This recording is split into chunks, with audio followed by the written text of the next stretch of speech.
New game modes, added epilogue gameplay, and many performance improvements are among the latest updates to Baldur's Gate 3 Patch 5 released on November 30th. Here are the biggest changes in the massive Patch 5 update. Keep in mind there may be story spoilers ahead.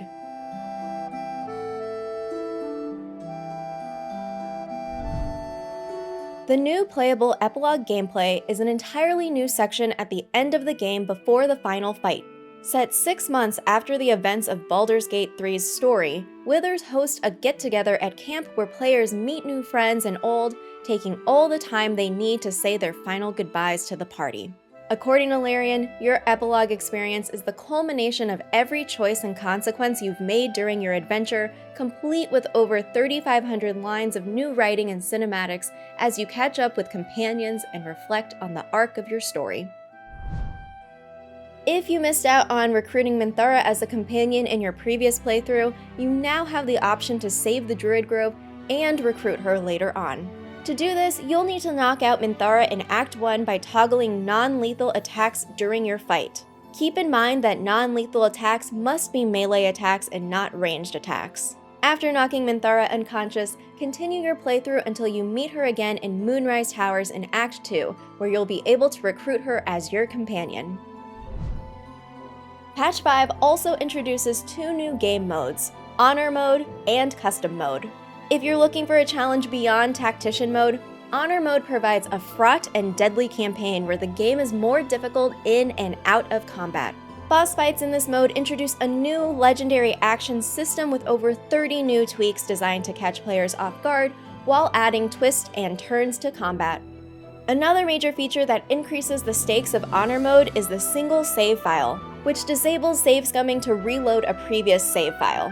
When your entire party dies, Honor Mode ends, though you may choose to continue playing in Custom Mode instead. Players who complete the entire game in Honor Mode without dying will receive a golden D20 dice skin to use in-game. Custom Mode, on the other hand, lets players customize a selection of rules for the gameplay experience that is best for them. Some options include short rest fully healing the party, disabling death saving throws to automatically stabilize your characters when they go down, hiding certain passive and failed rolls, and even removing enemy critical hits. Once you choose settings and start a game in Custom Mode, you will not be able to change those settings at a later time, so choose wisely.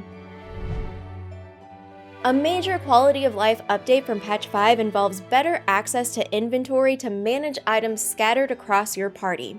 Now when you're at camp, you'll be able to manage the inventory of all companions, including those who are not in your active party, all from one single menu. Say goodbye to constantly swapping in and out party members to redistribute the weight of countless items you definitely don't need to be hoarding. But in case you do love to loot all your defeated enemies, there's one more item you can now grab with this latest patch. Orin's outfit, a rare clothing item called the Mutilated Carapace. After taking down Orin, you can loot her outfit for any of your party members to equip, as long as you're okay with wearing hard, fleshy leather from her victims. Up your fashion as you gallivant around Baldur's Gate. Patch 5 for Baldur's Gate 3 is the biggest update yet. A link to the full patch notes is available below. For more on Baldur's Gate 3, head over to IGN.com to check out our full walkthrough guides and interactive map. And for everything else video games, stick with IGN.